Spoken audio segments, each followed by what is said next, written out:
Imagine stepping off a train into a misty English village where the ancient church bell hasn't rung in years until one fateful night when its toll signals not prayer, but murder.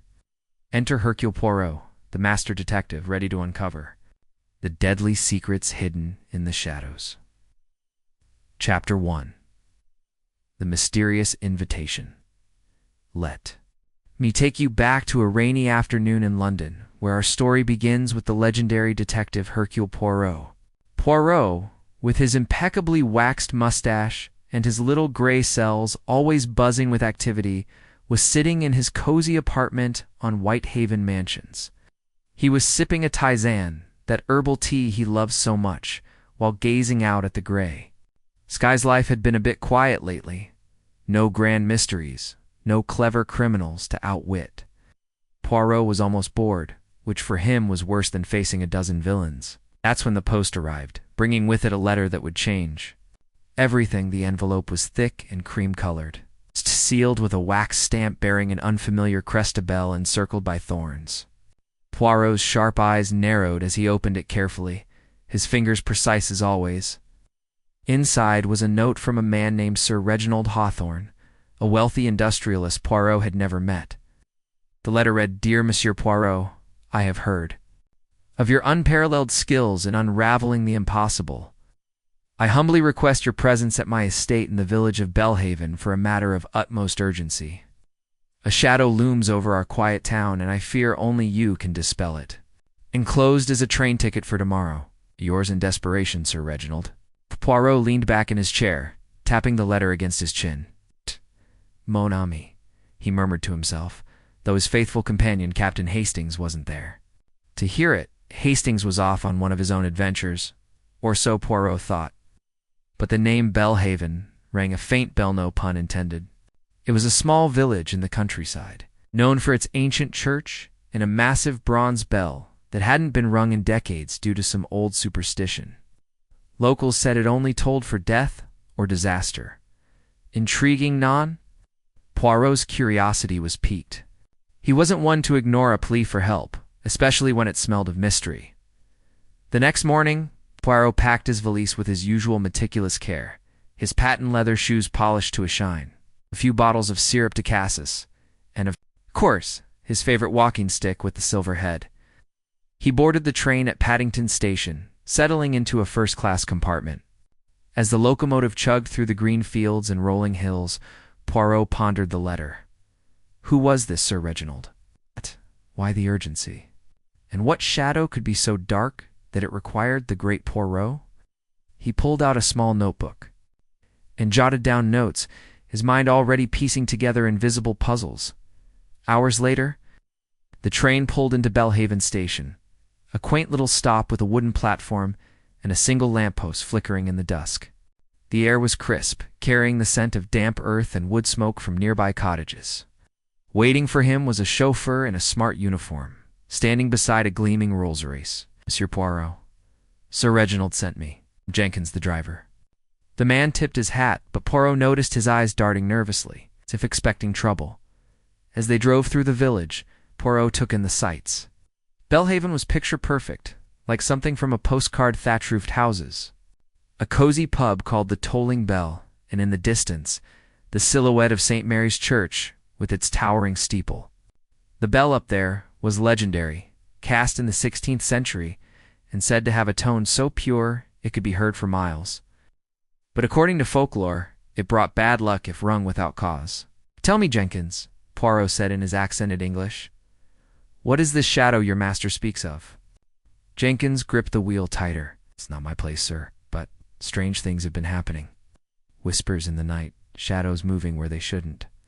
And that old bell, some swear they've heard it toll faintly, like a warning." Poirot nodded, filing away the information. Superstitions often hid real crimes in his experience. They arrived at Hawthorne Manor, a grand Georgian house with ivy climbing its walls and manicured gardens stretching out like a green carpet. Sir Reginald himself greeted Poirot at the door, a tall, silver-haired man in his 60s, with a face lined by worry. "Monsieur Poirot, thank heaven you've come," he exclaimed, shaking Poirot's hand vigorously.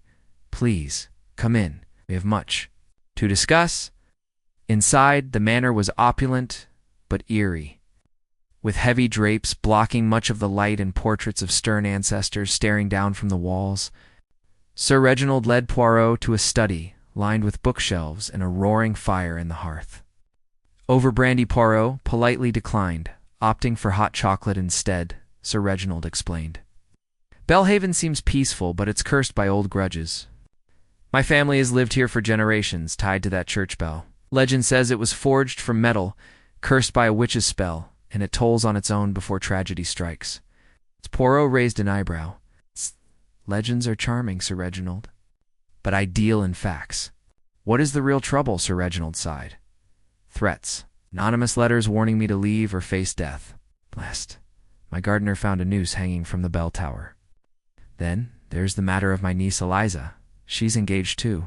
A local man, Victor Langdon, but I suspect he's after her inheritance. And don't get me started on the vicar. Reverend Blackwood, he's been acting oddly, sermonizing about sins and retribution. As Sir Reginald spoke, Poirot observed everything. The tremble in the man's voice, the way he glanced at the window as if expecting a ghost.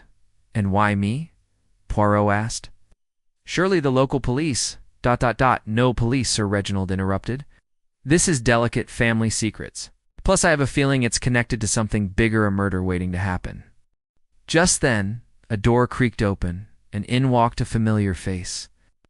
Poirot. What a surprise. It was Captain Hastings, beaming with his usual enthusiasm. Sir Reginald is an old army chum of mine. I recommended you when he mentioned his troubles. Poirot smiled. Ah, Hastings, always the connector of fates. Bon, now we are reunited for another adventure. The evening deepened as they dined on roast beef and Yorkshire pudding, with Sir Reginald introducing the household. There was Eliza, a pretty young woman with wide eyes and a nervous laugh. Victor, her fiancé, a handsome but slick fellow with a gambler's smile. Mrs. Hawthorne, Sir Reginald's frail wife, who barely spoke, and the staff, including a stern housekeeper named Mrs. Croft and the jittery Jenkins, after dinner. Poirot retired to his guest room, but sleep eluded him. He paced, thinking. The pieces were there. Threats, superstitions, family tensions. But what linked them to the bell? Suddenly, in the dead of night, a low, ominous toll echoed through the village. 1, ... 2, ... 3 times. Poirot rushed to the window. The church steeple loomed in the moonlight. The bell tolls, he whispered. But for whom? Downstairs, chaos erupted. Sir Reginald burst into the hall, pale as a sheet. It can't be. The bell hasn't rung in years. Hastings appeared, pistol in hand. What's happening? They hurried outside, joining villagers gathering in the square. The vicar, Reverend Blackwood, emerged from the church, his robes disheveled. The bell rang itself. It's a sign from above. But Poirot's eyes scanned the crowd. Someone was missing. Eliza? No, there she was, clinging to Victor. Oh. Then, a scream from the manor. They raced back to find Mrs. Croft hysterical. It's Mrs. Hawthorne. She's dead. In the bedroom, Mrs. Hawthorne lay still, a look of terror frozen on her face. A small vial clutched in her hand. Poison, perhaps? The bell had tolled, and murder had begun. Poirot knelt, examining the scene. No struggle, but a faint scent of almond cyanide. This is no accident, he declared. The bell tolled for murder, and we must find who pulled the rope, literally and figuratively. As the police were summoned despite Sir Reginald's protests, Poirot turned to Hastings. Mon ami, the game is afoot. Suspects abound. The husband, the niece, the fiancé, the vicar. But why the bell? That is the key. The night wore on, with questions swirling like the fog outside. Who had access to the tower? Who benefited from Mrs. Hawthorne's death? And was this the shadow Sir Reginald feared, or just the start? Little did they know, the bell would toll again, drawing Poirot deeper into a web of deceit, hidden affairs, and long-buried secrets. But that's for our next chapter, where we meet the villagers and uncover the first clues. Stay tuned to see how Poirot's little gray cells start to work their magic. Chapter 2. Shadows in the village square. The morning after the tragedy dawned gray and heavy over Bellhaven. Mirroring the mood that hung like a shroud over Hawthorne Manor, Hercule Poirot, ever the early riser, was already dressed in his neat suit, his mustache perfectly curled, as he descended the staircase. The house was hushed, save for the distant clatter from the kitchen, where the staff whispered in fearful tones. Captain Hastings joined him soon after, looking a bit rumpled but eager. "Poirot, old chap, what a night. Poor Mrs. Hawthorne poisoned, you think? And that eerie business?" Poirot nodded thoughtfully, his green eyes sharp. "We Hastings. Cyanide from the scent. Quick and cruel. But the bell is no ghost. Someone rang it to signal or to scare. Today, we venture into the village. The answers lie not just in this house, but among the people who hear that bell in their dreams." Stepped out into the crisp air, the manor gates creaking behind them as they walked the short path to the village square. Bellhaven was stirring to life, a baker sweeping his doorstep, a milkman clinking bottles, and clusters of villagers gathered in hushed groups, their eyes darting toward the church steeple. The ancient bell loomed silent now, but its presence was felt like a watchful eye. Poirot adjusted his hat and murmured, "Observe, Hastings. Fear breeds gossip, and gossip reveals truths." Their first stop was the pub, the Tolling Bell, a cozy establishment with low beams and a sign depicting a cracked bronze bell. Inside, the air smelled of ale and pipe smoke, and the landlord, a burly man named Tom Wilkins, polished glasses behind the bar. "Good morning, Messieurs," Wilkins greeted, his voice gruff but welcoming. "You're the detective folk from the manor, eh? It's terrible about Mrs. Hawthorne. Whole village is buzzing." Poirot smiled politely and ordered a café au lait, though settling for strong tea, while Hastings opted for coffee. As they sat by the fire, Poirot leaned in. "Monsieur Wilkins, you hear much in a place like this? Tell me of the bell's legend." Wilkins wiped his hands on a rag and sat down, his eyes lighting up with the chance to spin a yarn. "Ah, the Bell of Doom, they call it. Cast in 1587, after a fire destroyed the old church. Story goes, a witch named Agnes Black cursed it during her trial, said it would toll for the guilty souls of Bellhaven. Hasn't been rung proper in 50 years. Not since the great storm of 75, when it pealed on its own before a flood killed half a dozen. Folks say it rings for murder or betrayal." Hastings shivered, and last night Wilkins lowered his voice. "I heard it clear as day 3 tolls. Then word came of the death. Some blame ghosts, others human hands. Sir Reginald's been feuding with the vicar over land. The church wants to expand, but Hawthorne owns the plot next door." Poirot made a mental note. Motive, perhaps. As they chatted, a few regulars drifted in, a farmer named Old Man Greer, with dirt under his nails and a scowl, and a seamstress, Miss Lydia Finch, prim in her spectacles. Greer grumbled about city folk meddling, eyeing Poirot suspiciously, while Miss Finch whispered, "Mrs. Hawthorne was kind, but frail, always buying my lace. She argued with that niece Eliza just yesterday, over money, I heard." King Wilkins. With a tip, Poirot and Hastings moved on to the church itself. St. Mary's, a stone edifice with stained glass windows depicting saints and sinners. The vicar, Reverend Blackwood, was tending the graveyard, his black robes fluttering like raven wings. He was a stern man in his 50s, with a gaunt face and piercing eyes. "Monsieur Poirot," he said, straightening up, "been expecting you. The bell's toll is a divine warning. Sin walks among us." Poirot bowed slightly. "Reverend, the divine may warn, but men commit crimes. Who has access to the bell tower?" Blackwood hesitated. "Only myself and the sexton, Mr. Dobbs. The door's locked, key with me. But last night, I was in my study when it rang. Rushed up, found the door ajar. No one there. The rope swung as if by invisible hands. Hastings inspected the tower door later, sturdy oak, lock intact but perhaps pickable. Inside, the spiral stairs wound up to the belfry, where the massive bell hung, its clapper still. Dust on the floor showed footprints multiple sets, fresh. Someone was here, Hastings said. Poirot knelt, examining. And not alone. Look, boot prints, size 10 and smaller ones. Perhaps a woman's shoe. And this. Picked up a shred of fabric. Red silk, caught on a nail. From a scarf or dress. You must check the ladies' wardrobes. As they descended, they encountered the Sexton Dobbs, a wiry old man with a limp, sweeping the nave. Didn't see nothing, he muttered defensively. Was home with me wife.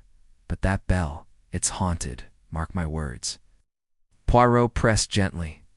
And the threats to Sir Reginald, of them? Dobbs glanced away. Village talk. Hawthorne's rich, but tight-fisted. Owes back wages to some, including me, and his niece's beau. Victor Langdon, he's a gambler, in debt to half the county. Another piece. Financial woes, breeding resentment. Lunchtime. Found them at the village tea room, a quaint spot run by Mrs. Agnes Porter, a plump widow with a sharp tongue. Over scones and clotted cream, she dished out local lore. Mrs. Hawthorne, poor dear, always ill. The doctor says heart trouble, but I think worry killed her. That husband of hers, Sir Reginald, had eyes for the housekeeper, Mrs. Croft, years ago. Old scandal. Hastings choked on his tea. An affair? Mrs. Porter nodded. Whispers say Eliza's not his blood-born too soon after the wedding. And Victor? He's charming, but shady. Seen him arguing with the vicar last week, something about... Alone? Poirot absorbed it all. His mind a whirlwind of connections. Back at the manor, he interviewed the household again, starting with Eliza. She was in the drawing room, dabbing her eyes with a handkerchief. Aunt Muriel... I can't believe it. We quarreled, yes, about my engagement. She thought Victor unworthy. Her red silk scarf lay on the table, torn at the edge. Mademoiselle, were you in the church last night? Poirot asked. Eliza paled. No, I was in bed. But her fidgeting told another story. Victor Langdon was next, lounging in the billiard room, with a cigarette. Tragic, in it. But Muriel was sickly. Maybe suicide. Poirot's eyes narrowed. Or murder. Your debts, monsieur, they give motive. Victor laughed nervously. Debts. Everyone has them. I love Eliza, not her money. But a search of his room later authorized. By Sir Reginald revealed hidden letters demanding payment. One from a London creditor, threatening exposure. Sir Reginald himself was in his study, poring over papers. My wife... She had enemies? Impossible, but Poirot probed. The threats. The noose connected. Sir Reginald admitted, perhaps. Family curse. My grandfather rang the bell falsely, caused a panic that led to deaths. Guilt haunts us. And Mrs. Croft, the housekeeper, stone-faced. I served faithfully. No affairs. Yet her hands trembled. As afternoon faded, Poirot and Hastings walked the grounds, piecing clues. The red silk matched Eliza's scarf, placing her at the tower. Or planted. Footprints suggested to people, and the poison cyanide from the garden. Shed accessible to all. It's a puzzle, Poirot, Hastings said. Everyone has secrets. Poirot smiled. Ah, but secrets link like chains. The bell tolled 3 times, 3 victims for the Holy Trinity, or 3 victims. Mrs. Hawthorne is first. That evening, tension simmered at dinner. Suspects eyed each other warily. Poirot announced, I have first clues, but need more. Tomorrow, we delve into alibis and hidden pasts. As night fell, a faint toll echoed once, then silence. No body this time, but a warning. Someone was toying with them. The web tightened, with village shadows revealing motives of greed, jealousy, and revenge. But deeper secrets awaited, including a long-lost will and a midnight rendezvous. Join us in the next chapter as Poirot interrogates the prime suspects and uncovers a shocking alibi breaker. Chapter 3. The alibi breakers, the third day in Bellhaven, broke with a restless energy. As if the village itself sensed the noose tightening around its secrets. Hercule Poirot, ever precise, was up before dawn, his mind a hive of activity as he sipped his morning tisane in the Manor's conservatory. Glass walls revealed a misty garden where dew clung to roses like tears. Captain Hastings joined him, rubbing sleep from his eyes.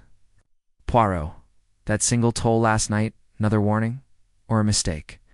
Poirot's eyes gleamed. "No mistakes, mon ami. Someone plays a dangerous game, signaling their intent or mocking. Our efforts today, we test alibis. Truth hides in the cracks of lies.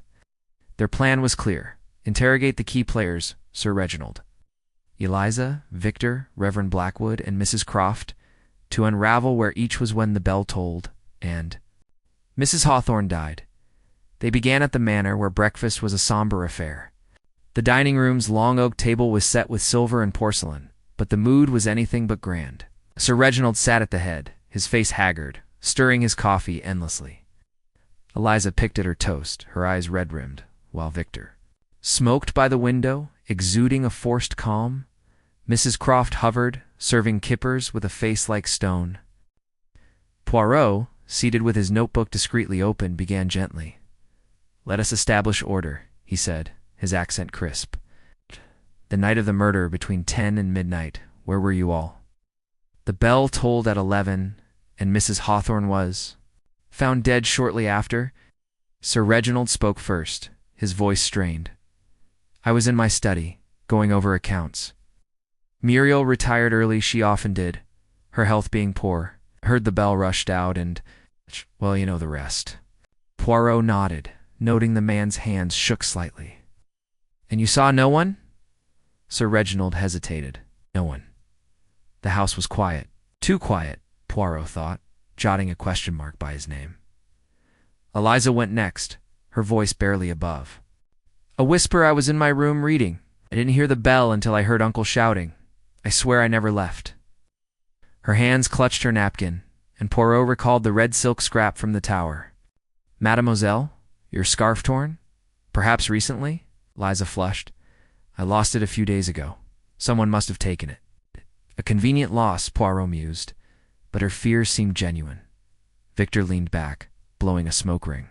"Me?" "In the billiard room, practicing shots, alone, sadly, no witnesses. Heard the bell, thought it odd, then joined the commotion." His nonchalance grated Hastings, who muttered, "Convenient, no alibi." Poirot shot him a look patience. Hastings asked, "You play billiards late, monsieur, with debts piling up?" Victor's smile faltered. A man's got to unwind.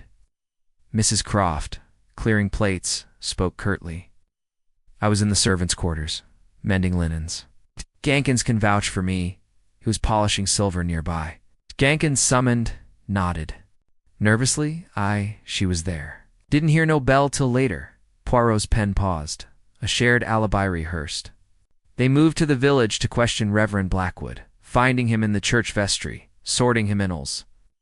His gaunt face tightened as Poirot approached. "Reverend, your whereabouts at 11. Blackwood clasped his hands. "In my study. Preparing Sunday's sermon? Alone, I'm afraid. The bell's toll startled me. Ran to the tower. Found it empty." Poirot pressed.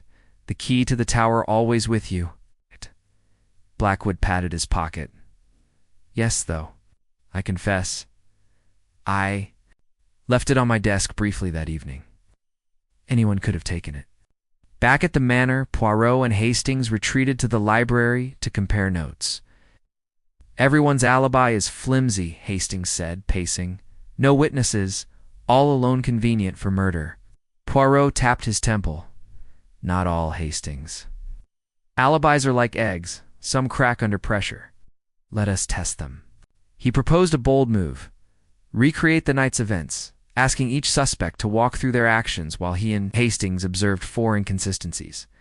They gathered the household and Blackwood in the Manor's hall at dusk, explaining the plan. "We retraced steps," Poirot said, to jog memories. Sir Reginald led them to his study, showing his ledgers neatly dated. But a smudged ink entry caught Poirot's eye, suggesting recent tampering. Eliza walked them to her room, pointing to her novel. But the bookmark was on page 1 odd, for someone reading all evening. Victor's billiard room had no cue chalk on his hands, despite his claim of playing. Mrs. Croft and Jenkins reenacted their tasks, but their timing was off. Jenkins fumbled, saying he'd gone to the cellar briefly, leaving Mrs. Croft alone. The church was last. Blackwood led them to his study, showing a half-written sermon. But Poirot noticed a candle stub, freshly burned, not mentioned before.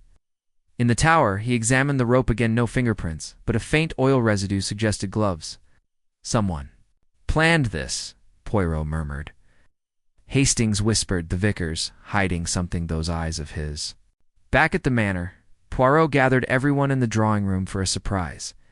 Mies Amos. Alibis are fragile things. But objects speak truth. He produced a small vial empty, but like the one found with Mrs. Hawthorne. Cyanide. From the garden shed. Only Sir Reginald and Mrs. Croft have keys. And this, he held up a glove, found in the shed, monogrammed with a V. Victor paled. Not mine. Anyone could have planted it. Eliza gasped. Victor, you did. Unsingle quotes. Tid. Sir Reginald roared. Enough. My wife's dead and you accuse us all. Poirot raised a hand. Calm, please. The glove suggests a frame more carelessness, but another clue emerged. He described a hidden letter found in Mrs. Hawthorne's jewelry box addressed to Eliza. My dear, if I die, know your true parentage, asked the vicar. Eliza burst into tears. What does it mean? Blackwood shifted uncomfortably. I counseled Muriel about family matters, nothing more. Room buzzed with tension. Poirot paced, his voice low. The bell tolled to signal murder, but also to expose secrets. Mrs. Hawthorne knew something perhaps about Eliza's birth or Sir Reginald's past. Someone silenced her. But who? And why the bell? He turned to Blackwood. Reverend. You omitted the candle lit when you claimed to be writing. Were you elsewhere? Blackwood stammered. Stepped out briefly, to pray. Hastings whispered, He's cracking, Poirot. But Poirot held up a finger. Not yet. We need one more piece of will, perhaps, or a witness. He dismissed the group, noting their uneasy glances. In the garden, he confided to Hastings, the letter about Eliza's parentage changes motives. If she's not Sir Reginald's, who inherits? And why involve the vicar? As night fell, Poirot sat by the fire, sketching a timeline. The bell's toll, the poison, the glove, the letter all, pointed to a calculated plot, but a new clue surfaced. Jenkins, overheard by a maid, muttering about debts paid in blood. Was he more than a nervous driver? The village held its breath and Poirot's little gray cells hummed. Someone was lying, perhaps everyone. The next chapter would dig into the past, uncovering a will and a scandal that tied the bell to a decades-old crime. Stay tuned as Poirot follows the trail to a shocking revelation in Bellhaven's history. Chapter 4. The Hidden Wiltha. Fourth day in Bellhaven was cloaked in a drizzle that pattered against the windows of Hawthorne Manor, as if the village itself were weeping for its secrets. Hercule Poirot stood in the manor's library, surrounded by leather-bound books and the faint scent of old paper, his sharp eyes scanning the shelves. Captain Hastings, ever loyal, stood nearby, clutching a cup of tea and looking puzzled. Poirot, we've got shaky alibis, a torn scarf, a glove, and that cryptic letter about Eliza's parentage. Where do we go from here? Poirot adjusted. His tie, his expression serene but focused. Mon ami, every crime has a root buried deep. Today we dig into the past, into papers, into hearts. Mrs. Hawthorne's letter mentioned a truth tied to the vicar, but I suspect a document, perhaps. A will holds the key. We search for it, and we probe deeper into this curse of the bell.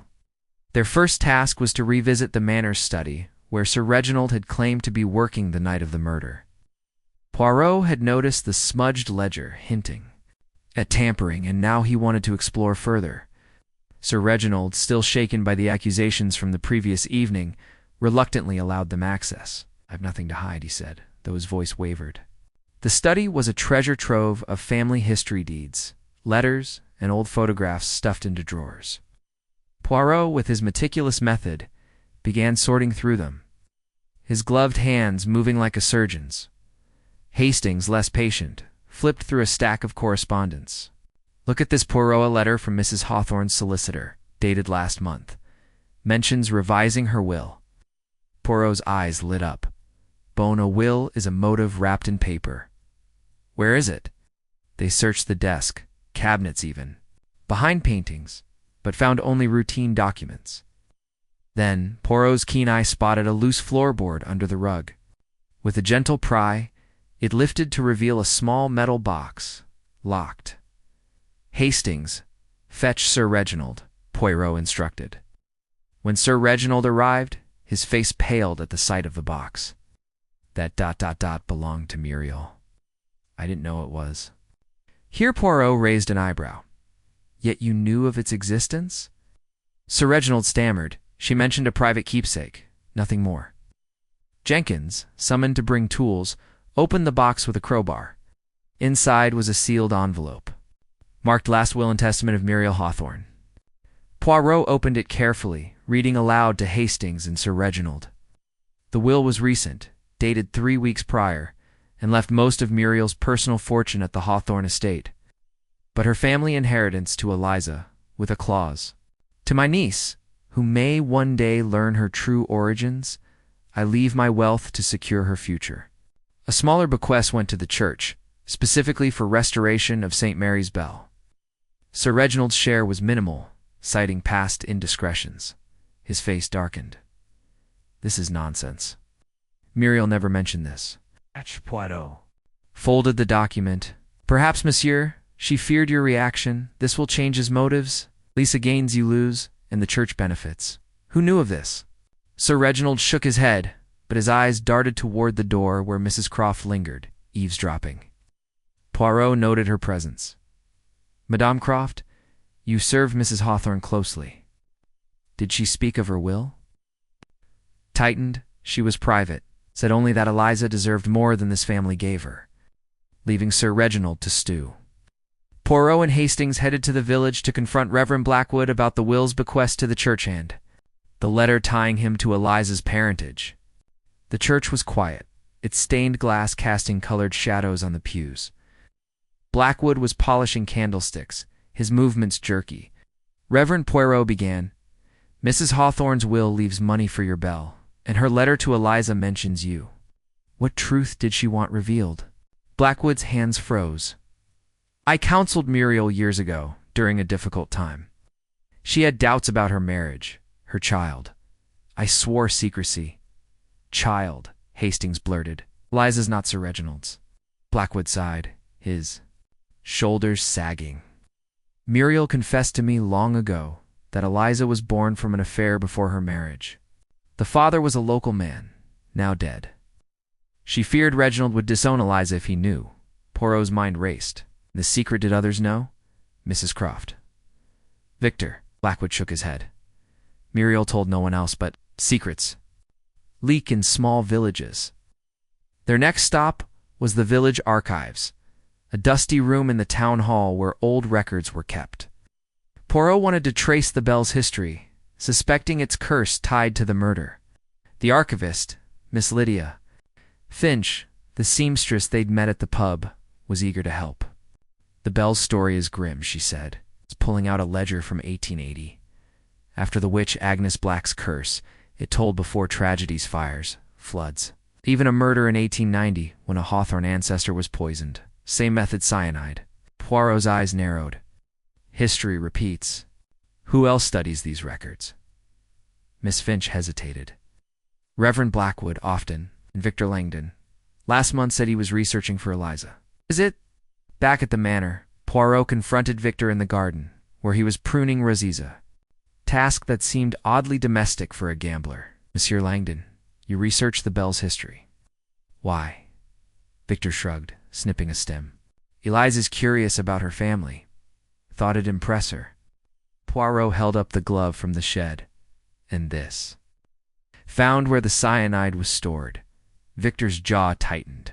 "I told you, it's not mine." "Someone's framing me, maybe." "Croft? She's always hated me."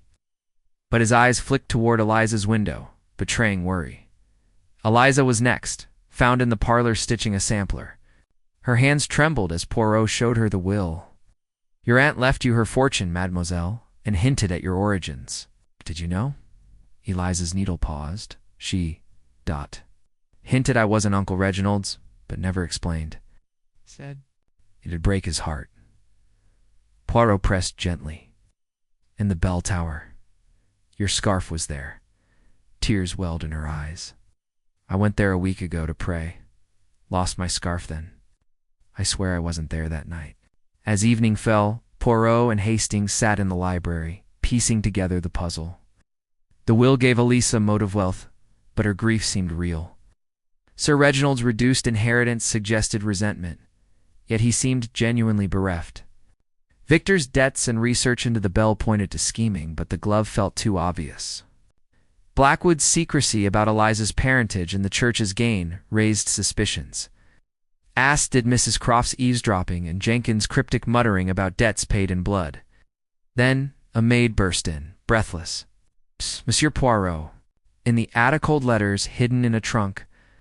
They hurried up, finding a bundle of correspondence from 20 years ago, between Muriel and a man named Thomas Rita, local artist, long dead. One letter read, "Our child must never know her father, for Reginald's sake." Proof of Eliza's parentage, but also a clue. Reed died of poisoning, ruled accidental. Cyanide again. Poirot's little gray cells buzzed. Hastings, the past, is the key. Reed's death, the bell's toll, Muriel's murder all linked. Someone knows this history and uses it, but who? The bell's curse seemed less supernatural now, more a tool of manipulation. Was it Blackwood hiding a scandal? Victor, chasing money? Or someone less obvious like Jenkins or Croft, with grudges buried deep?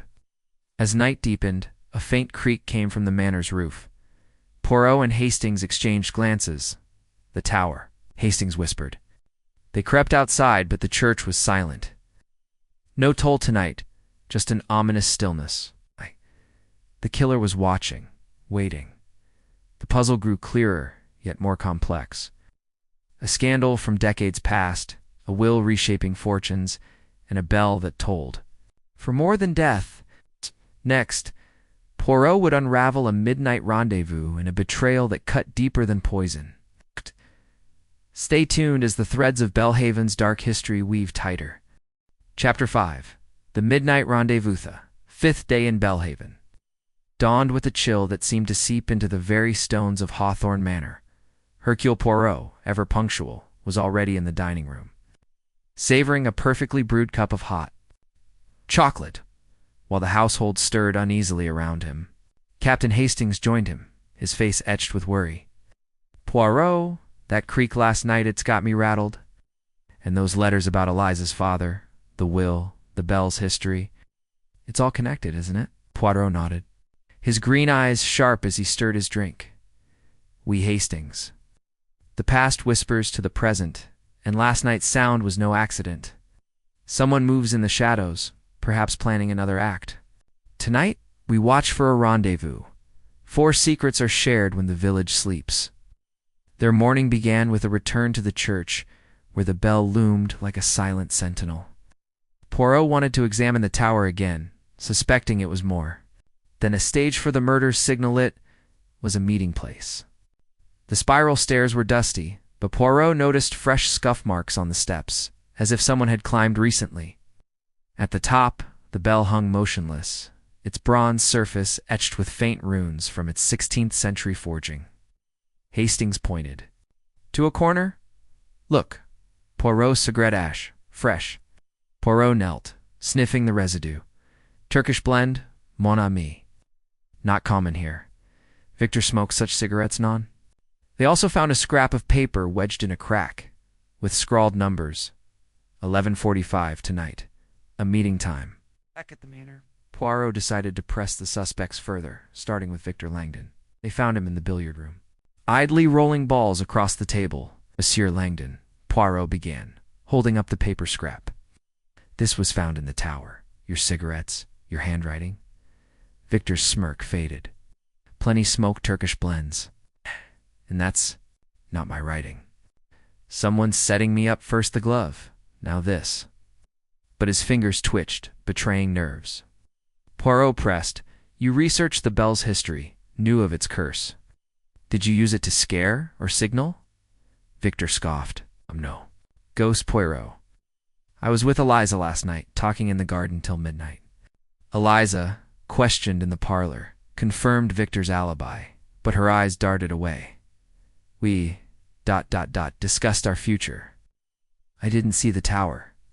Poirot noted her hesitation. "Mademoiselle, you've lost a scarf, gained a fortune, and learned. Of a secret father? What else do you hide?" Eliza's lip trembled. "Nothing. I loved Aunt Muriel. I'd never hurt her." Yet her hands clutched a locket, one Poirot hadn't seen before, engraved with a T, Thomas Reed, perhaps. Next, they sought Mrs. Croft, who was in the kitchen overseeing dinner preparations. Her stern face hardened as Poirot approached. "Madame, you overheard talk of the will. Did you know of Thomas Reed, Eliza's true father?" Mrs. Croft's knife paused mid-chop. "Muriel confided in me years ago. She loved Reed, but married Sir Reginald for stability. I kept her secret." Poirot leaned closer. "And the cyanide? In the shed, where you have a key?" Her eyes flashed. "I'm no killer. Check my quarter's eye. Nothing to hide."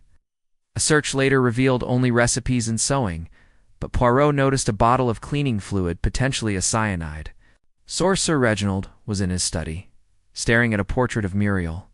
"Monsieur Poirot said gently, 'The will cut your inheritance.' Did you resent your wife, sir?" Reginald's voice cracked. "I loved her despite mistakes. I accepted Eliza as my own, even after learning the truth." By his desk held a crumpled note, "Discarded, meet me, 1145 Tower, about the same time as the scrap from the church."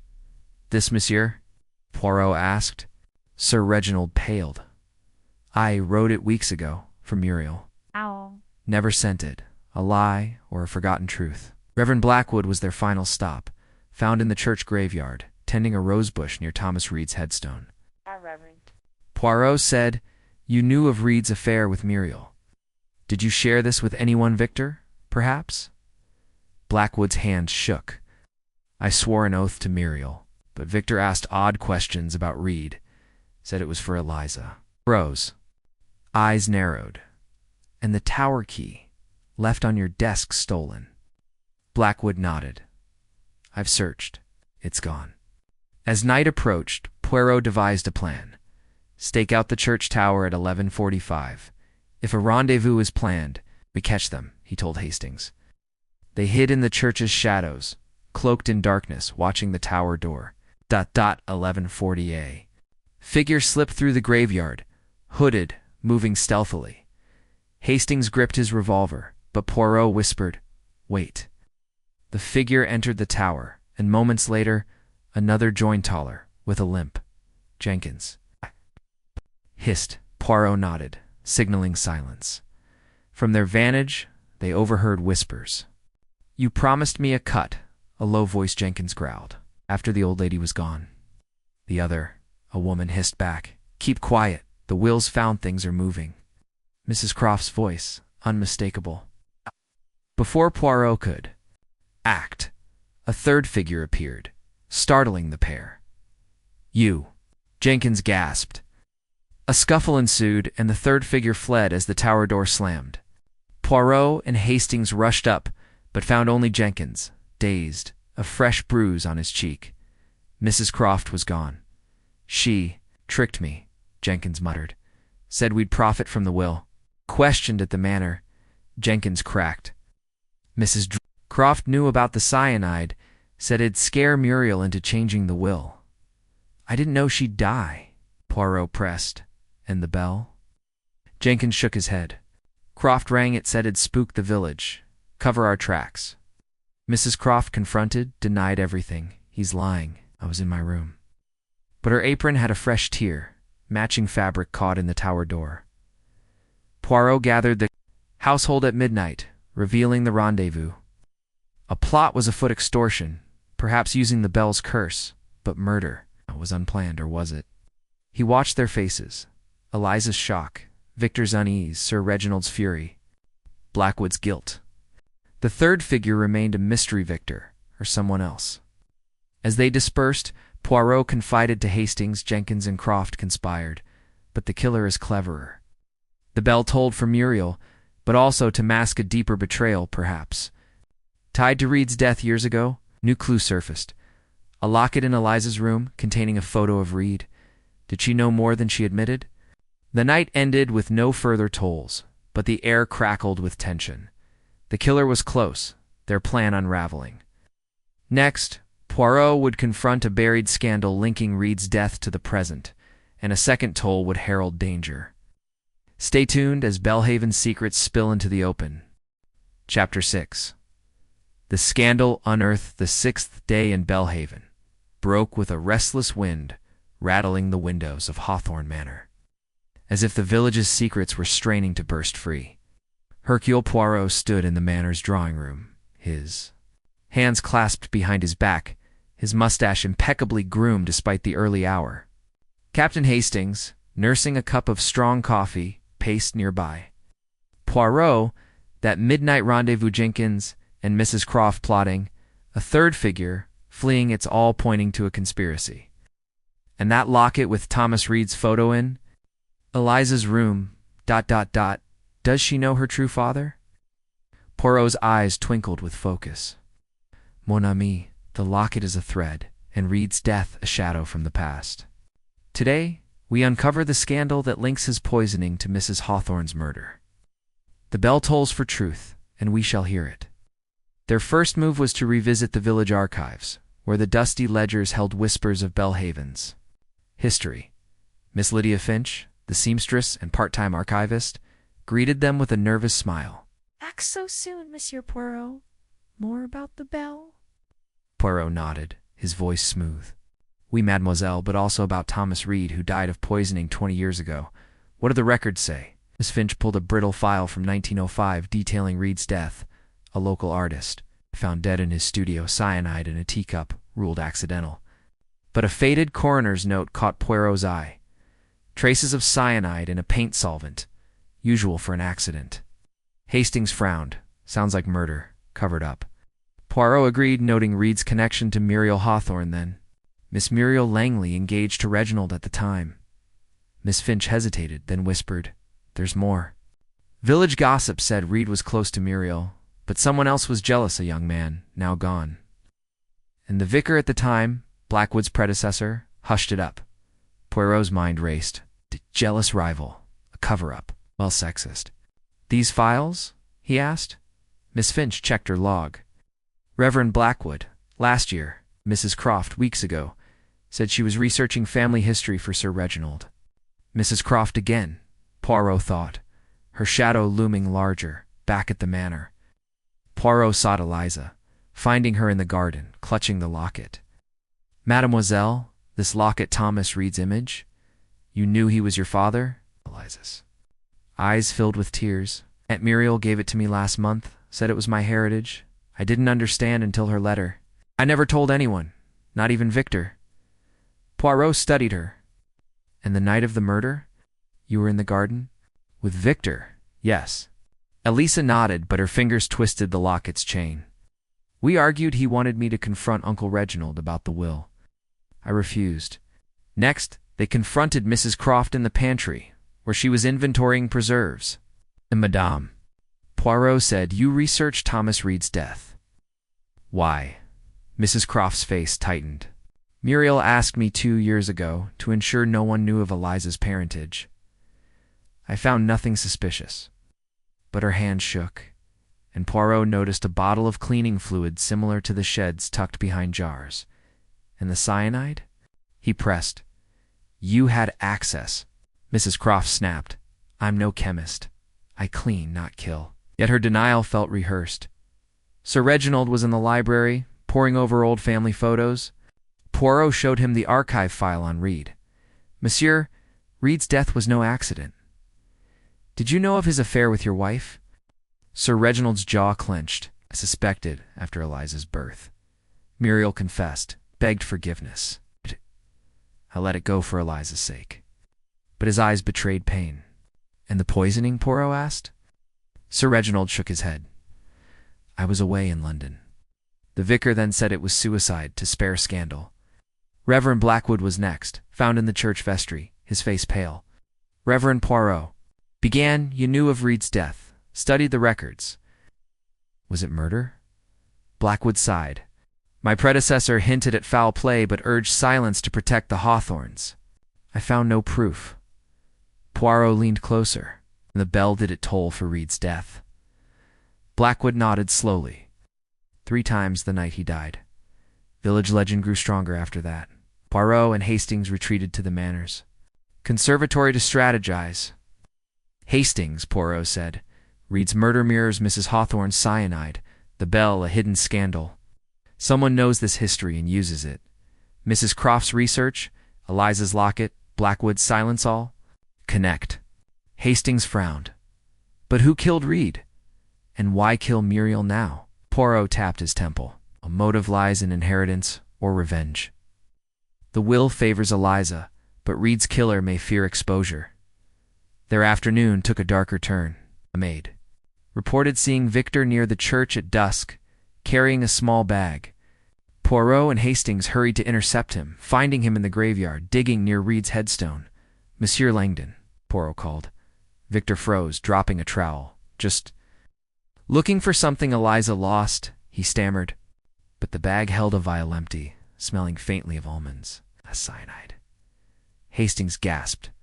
Victor bolted, but Hastings tackled him. It's not mine, Victor protested. I found it here buried. Poirot examined the vial identical to the one in Mrs. Hawthorne's hand. A plant or evidence hidden long ago. At the manor, Poirot gathered the household Sir Reginald. Eliza, Victor, Mrs. Croft, Jenkins, and Blackwood in the drawing room. Mise Amos, he said, pacing. Thomas Reed was murdered. Poisoned like Mrs. Hawthorne. The bell tolled for both, linking past and present. Someone among you knows why. He held up the vial. This, found by Victor, suggests a killer who repeats their method. Victor shouted, I'm framed. Eliza sobbed. Why would anyone do this? Mrs. Croft glared at Jenkins, who shrank back. Blackwood murmured a prayer. Poirot continued, Reed's death protected a secret parentage.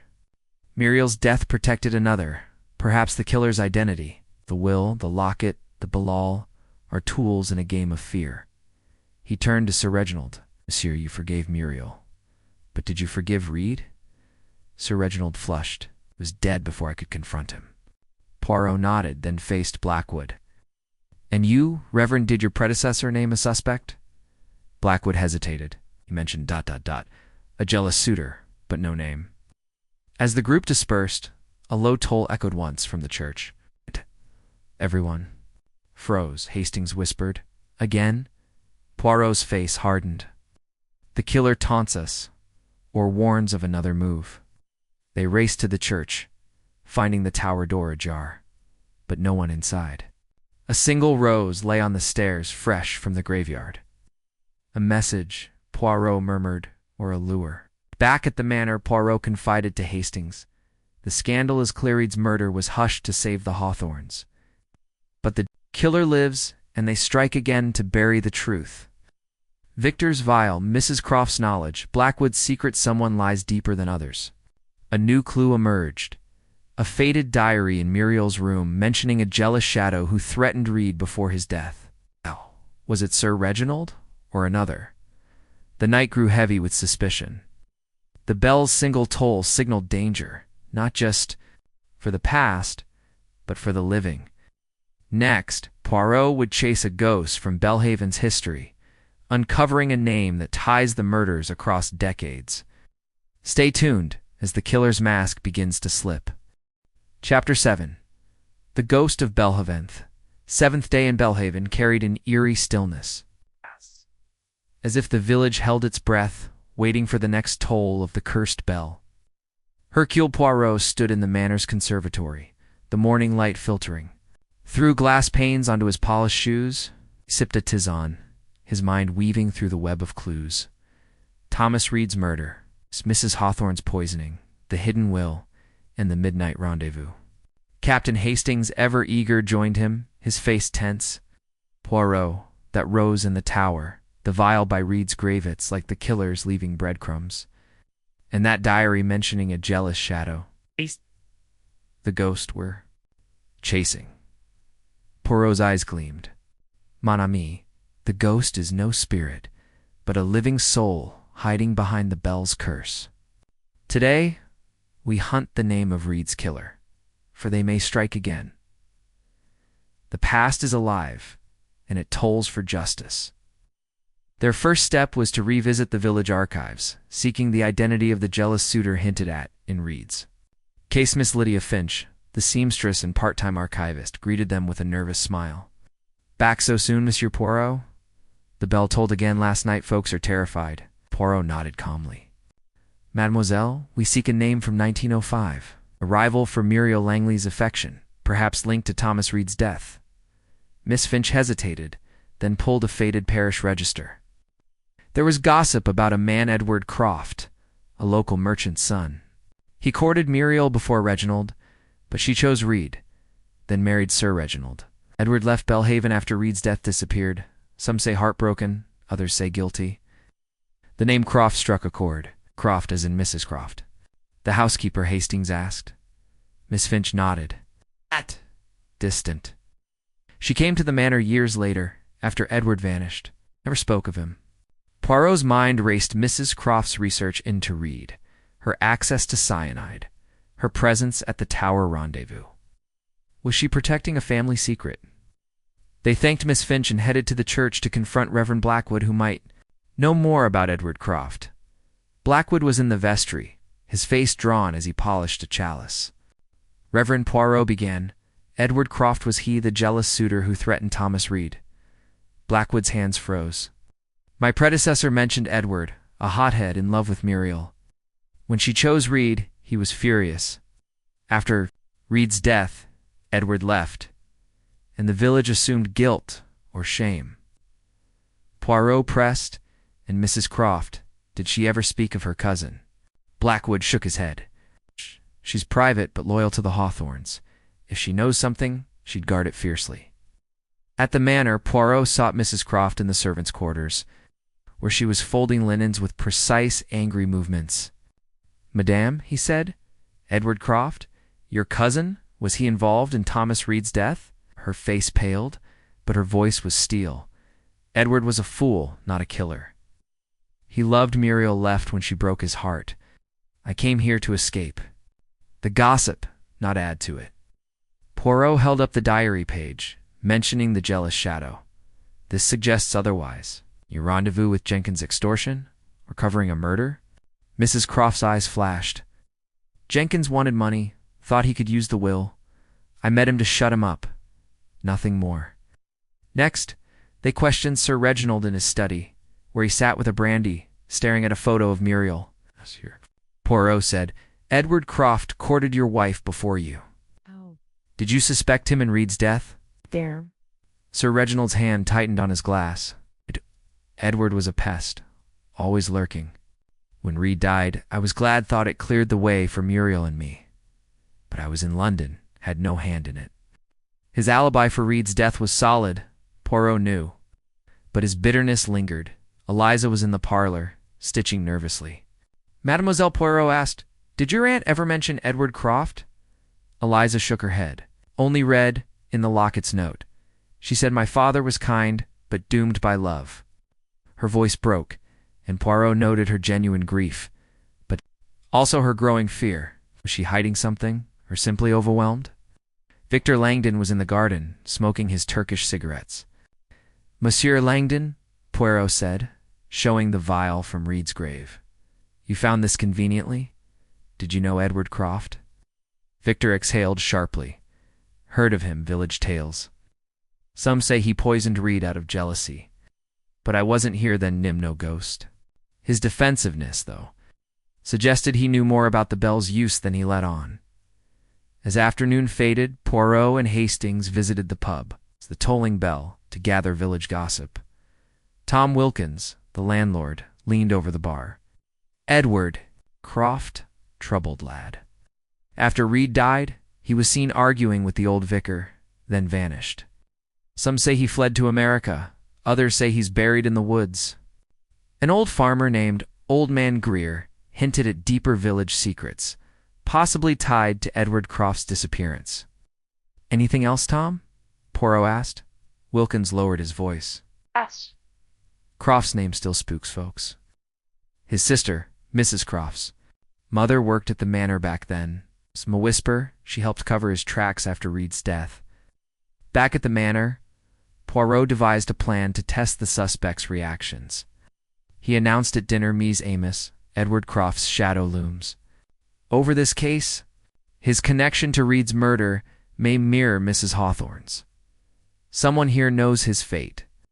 Mrs. Croft dropped a plate, her face ashen.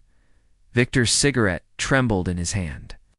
Sir Reginald gripped his chair, and Eliza stifled a sob. "Blackwood," murmured, "God forgive us." The tension was palpable. Poirot and Hastings searched Mrs. Croft's room, finding a hidden letter from Edward. Dated 1906. "I didn't kill him, but I ran to protect her." The bell told my guilt. Cryptic, but damning. Was her Muriel or Mrs. Croft's mother? Poirot suspected Mrs. Croft's new morper, haps shielding her cousin's memory, or her own family's shame. As night fell, Poirot set a trap. Left a fake note in the tower. "I know about Edward. Meet me, midnight." He and Hastings hid nearby, watching. At 11:55, a figure approached Mrs. Croft, clutching a small box. Before they could move, a second figure emerged, Blackwood. "You kept his secret?" Mrs. Croft hissed. "For the church's sake," Blackwood replied. A scuffle broke out, and Blackwood fled, dropping a Keitha tower key. Missing since the murder, they cornered Mrs. Croft, who opened the box inside. A vial of cyanide, old but potent, and a note in Edward's hand. "I'm sorry, Muriel." She broke down. "My cousin didn't kill Reed, but he took the blame. My mother hid this to protect him. I used it to scare Muriel, not kill her." Poirot frowned. Yet she died. And the bell tolled. The household gathered, stunned by the revelations. Poirot said Edward Croft's flight was no confession, but a sacrifice. Someone else poisoned Reed and Muriel. The bell links them, a signal of guilt or vengeance. Blackwood's key suggested he'd rung it, perhaps to revive the curses. Fear. But was he the killer or a pawn? A second toll rang out twice, sharp and clear. Hastings gasped. Another murder? They raced to the church, finding no body but a note on the bell rope. "The ghost is watching." Poirot's face hardened. The killer plays with us, but their mask slips. Mrs. Croft's confession, Blackwood's key, and Edward's letter pointed to a deeper conspiracy. Was Blackwood protecting the church's secrets? Did Victor plant the vial to shift blame? Or was Sir Reginald's forgiveness a lie? Next, Poirot would unravel the final threads, confronting the true killer as the bell tolls once more. Stay tuned for the heart of Bellhaven's darkness. Chapter 8. The bell tolls again. The 8th day in Bellhaven dawned under a heavy sky, the clouds pressing low as if mirroring the weight of secrets uncovered. Hercule Poirot stood at the window of Hawthorne Manor's library, his sharp eyes scanning the misty gardens, his mind a whirl of connections. Edward Croft's flight, Mrs. Croft's hidden cyanide, Reverend Blackwood's tower key, and the ominous note, "The ghost is watching." Captain Hastings joined him, his usual cheer dimmed by the case's twists. "Poirot, that double toll last night? It's like the killer's mocking us. Mrs. Croft's confession, Blackwood's key. Are we closer, or is the ghost still leading us in circles?" Poirot turned, his mustache twitching with purpose. "Mon ami, the killer is no ghost, but a cunning mind weaving fear with the bell's curse. Today, we tighten the net, forcing their hand. The bell will toll again, and we shall catch them." Their morning began with a return to the church, where the ancient bell hung silent but menacing. Poirot wanted to inspect the tower once more, suspecting the note and tolls were deliberate taunts. The spiral stairs showed fresh signs of yew-scratched wood, a faint smear of mud. At the top, Poirot found a new clue, a single pearl earring, caught in a crack near the bell rope. Hastings, This is not Mrs. Croft's style, too delicate. Eliza, perhaps? Hastings frowned. She's been in the tower before, lost her scarf. Could she be the third figure from the rendezvous? Poirot pocketed the earring, his mind racing. Possibly, but the killer plays a deeper game. Back. At the manor, Poirot gathered the household Sir Reginald. Eliza, Victor, Mrs. Croft, Jenkins, and Reverend Blackwood, who'd been summoned for a bold move. Miss Amos, he announced, pacing the drawing room. The bell tolls to signal. Murder, but also to hide truth. Edward Croft did not kill Thomas Reed, yet someone did, using cyanide. As with Mrs. Hawthorne, I propose a test. Tonight we ring the bell ourselves, claiming a new clue has surfaced. The killer will react. Gasps filled the room. Sir Reginald protested, "That's madness. The curse." But Poirot's eyes were firm. "The curse is human, monsieur, and humans err." They questioned Eliza first, finding her in the parlor, her hands nervously clutching her locket. "Mademoiselle," Poirot said, showing the earring. "Yours." Eliza's eyes widened. "Lost 1 day ago near the church. I swear I wasn't there last night." Her voice trembled, but her fear seemed genuine. Poirot pressed.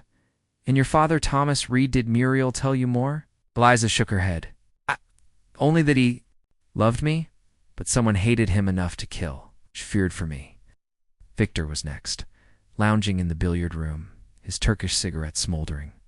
"Monsieur Langdon," Poirot said, "you found a cyanide vial by Reed's grave. Were you searching for proof of his murder, or planting it?" Victor's jaw tightened. "I told you I found it. Someone's framing me, maybe Blackwood, with his sneaky key Hayek." But his eyes flicked to Eliza's locket, visible through. The door, hinting at jealousy or knowledge, Mrs. Croft, in the kitchen, was defiant. Madame Poirot said, "Your cousin Edward's letter claimed innocence, yet you hid cyanide. Did you protect him, or yourself?" Her face hardened. "I protected the family's name. Edward was no murderer, but someone was. I only scared Muriel to keep the will secret." Her voice cracked, betraying guilt. Jenkins, nearby, avoided Poirot's gaze. Muttering about debts but offering no more, Sir Reginald, in his study, gripped a photo of Muriel.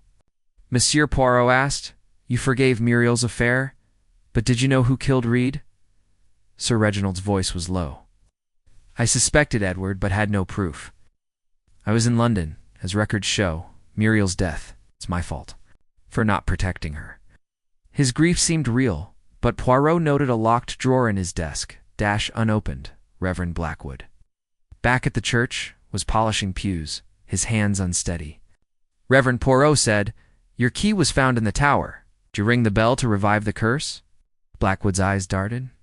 "I lost the key, yes, but I didn't ring it. Someone stole it to frame me." Poirot held up the note.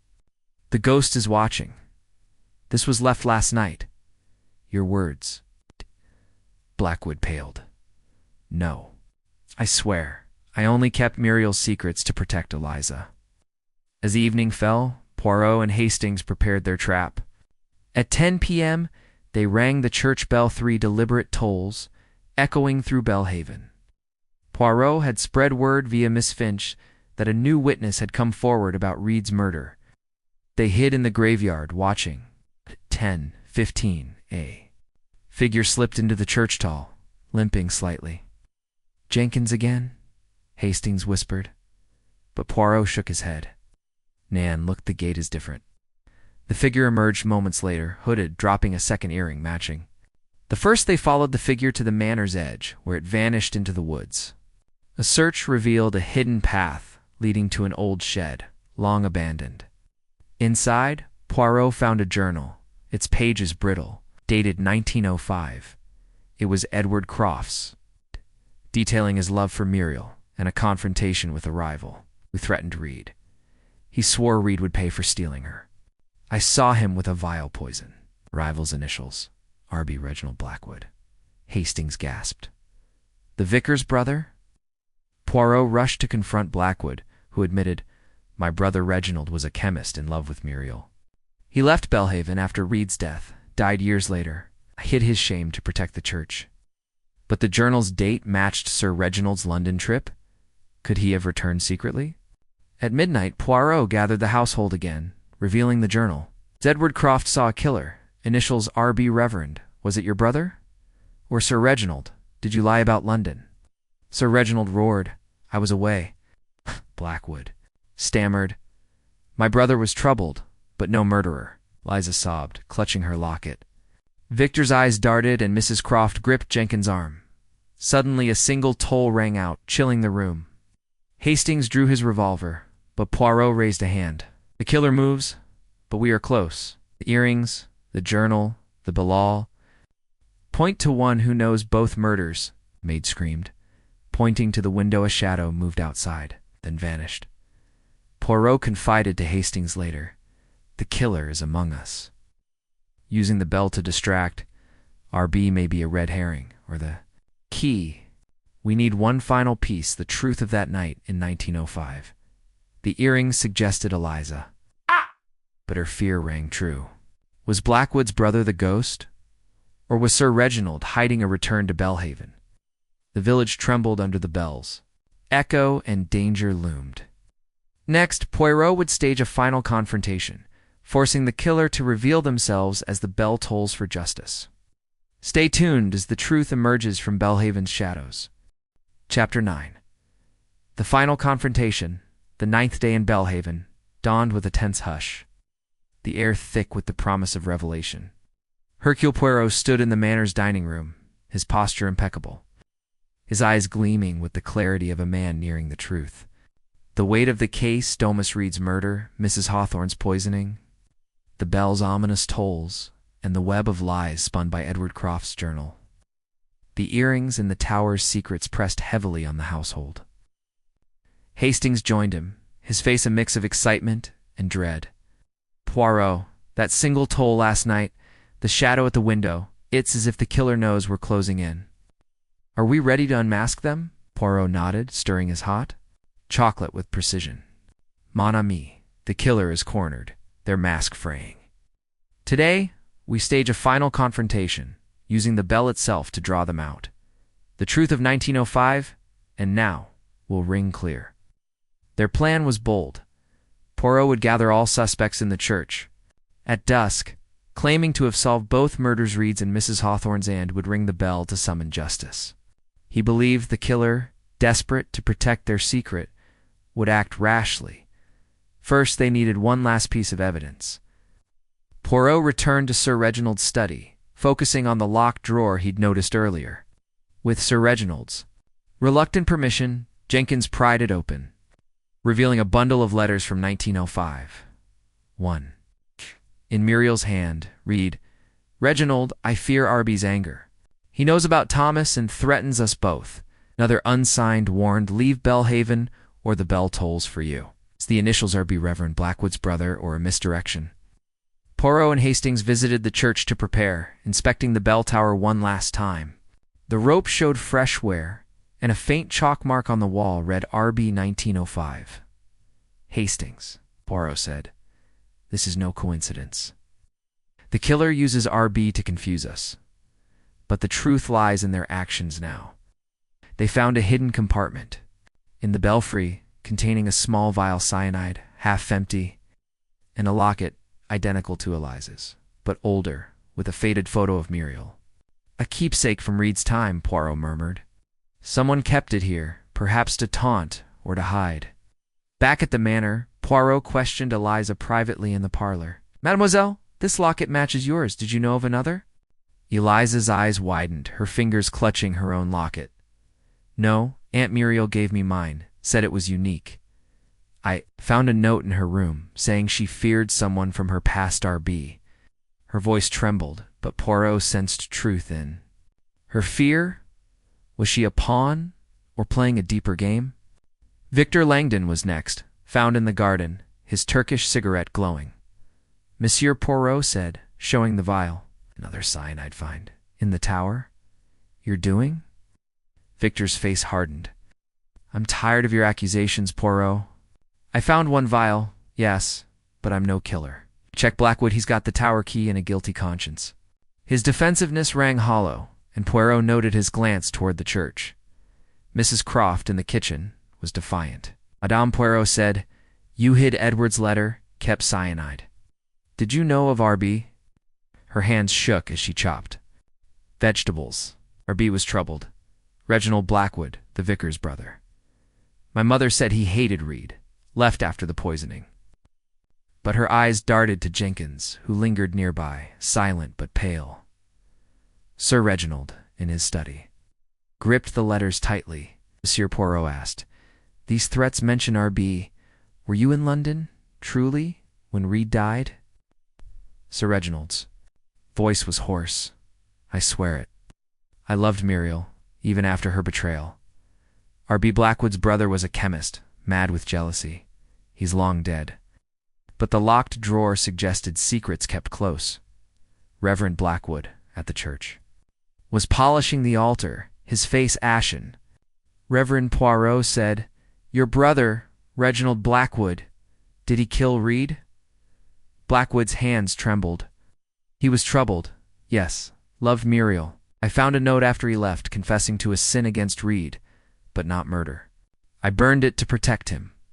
Poise system." Rot's eyes narrowed. "And the bell? You rang it with your key?"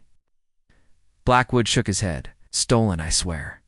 As dusk approached, Poirot gathered everyone to Reginald. Eliza, Victor, Mrs. Croft, Jenkins, and Blackwood in St. Mary's Church, the bell looming above.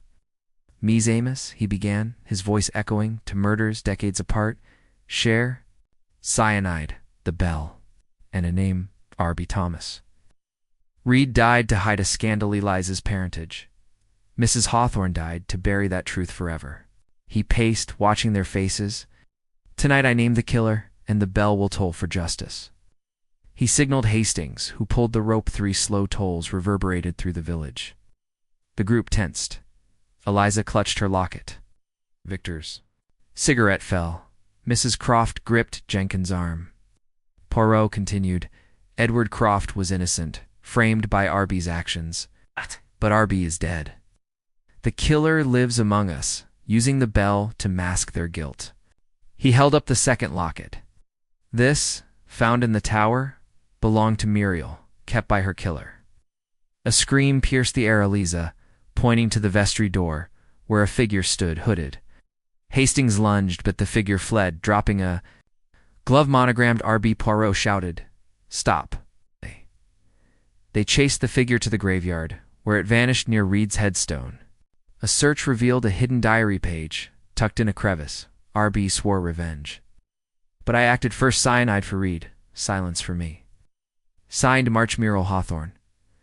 Poirot gathered them again, breathless. Muriel killed Reed, fearing his claim on Eliza. She hid the truth, but someone discovered it, someone who used that knowledge to kill her. He turned to Blackwood. "Reverend, your brothers know too lied about burning it. You blackmailed Muriel, didn't you?" Blackwood collapsed, sobbing. "I threatened to expose her for church funds, but I didn't kill her." Poirot faced Mrs. Croft. "You found Muriel's diary, knew her guilt. Did you poison her to protect Edward's name?" Mrs. Croft shook her head, tears falling. "I only scared her," Victor shouted. "Then who?" Poirot's eyes locked on Sir Reginald. "Monsieur, you found Muriel's diary, knew she killed Reed. You poisoned her." Rang the bell to revive the curse, framing others. Sir Reginald roared, "Lies." Oh. But his hand slipped into his pocket, revealing a vial cyanide. Hastings tackled him as the bell tolled once, unprompted. "The ghost confesses," Poirot said. Sir Reginald broke. "She killed Reed, shamed me. I couldn't let her ruin Eliza's future with that will." The truth lay bare, but questions lingered. Was Sir Reginald alone, or did another pull the strings? Next, Poirot would unravel the final twist as the bell tolls for closure. Stay tuned for Bellhaven's reckoning. Chapter 10. The bell's final tolled.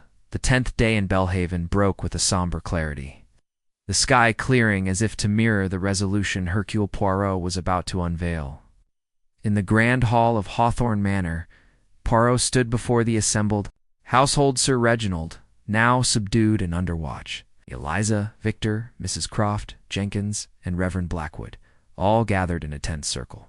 The air was heavy with the echoes of last night's confrontation, where Sir Reginald's confession had cracked the case wide open, or so it seemed. Captain Hastings stood by Poirot's side, his revolver discreetly at hand.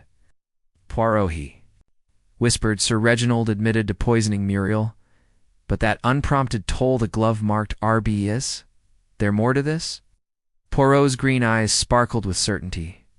"Mon ami, the truth is like a bellet, rings clear only when struck true. Sir Reginald is guilty, but the full melody of this crime requires one final note. Today, the bell tolls for closure." Poirot began his final summation, pacing the hall with measured steps, his voice calm yet commanding. "Mies Amos to murders. Decades apart, have haunted Bellhaven. Thomas Reed in 1905 and Mrs. Muriel Hawthorne mere days ago. Both died by cyanide, both heralded by the toll of St. Mary's bell, a tool not of curses but of human cunning. Let us unravel the final threads." He held up Muriel's diary page found in the graveyard. Muriel confessed to poisoning Reed, fearing he would claim Eliza and expose her affair. She hid her guilt, but someone uncovered it, using it to justify her murder. He turned to Sir Reginald, whose face was ashen, his hands cuffed by a local constable summoned after last night's chaos. "Monsieur, you admitted to poisoning your wife. Enraged by her betrayal with Reed in her will, favoring Eliza, you used the bell to revive its curse. Framing others, Victor with the glove, Mrs. Croft with the cyanide vial. But one detail troubles me. The glove marked RB, dropped last night. Your initials are RH. Who is RB? Sir?" Reginald's eyes darted. "I used it to confuse, took it from the vicar's vestry. I acted alone." Poirot shook his head. "Non, monsieur. The bell's final toll, unprompted, suggests another hand." He faced Reverend Blackwood, whose gaunt face trembled. "Reverend, you admitted blackmailing Muriel for church funds, knowing her secret. But your brother, Reginald Blackwood, be his note, confessed to sin against Reed. Did you ring the bell to protect his memory, or to aid Sir Reginald?" Blackwood's voice cracked. "I only hid my brother's shame. Found the glove in my vestry, thought it was his, kept it secret." "I didn't ring the bell." Poirot turned to Mrs. Croft, her stern face crumbling. "Madame, you knew of Edward Croft's innocence, hid his letter, and met Jenkins in the tower. Did you help Sir Reginald? Perhaps supplying the cyanide?" Mrs. Croft shook her head fiercely. "I scared Muriel with threats, yes, to keep her from changing the will. But I didn't kill her. My cousin Edward was framed by Muriel, not me." Jenkins, beside her, muttered, "I only wanted money, not murder." Eliza, clutching her locket, sobbed. "Monsieur Poirot, why Aunt Muriel? I loved her." Poirot's gaze softened. "Mademoiselle, your earrings in the tower, your locket thieves, were used to cast suspicion. But your grief is true. You are a victim of this web," Victor Defiant snapped. "Then it's all Sir Reginald. He framed me with that vial, the glove." But Poirot raised a hand. "Patience, monsieur. There is one final piece." Produced the second locket from the tower, Muriel's, with her faded photo.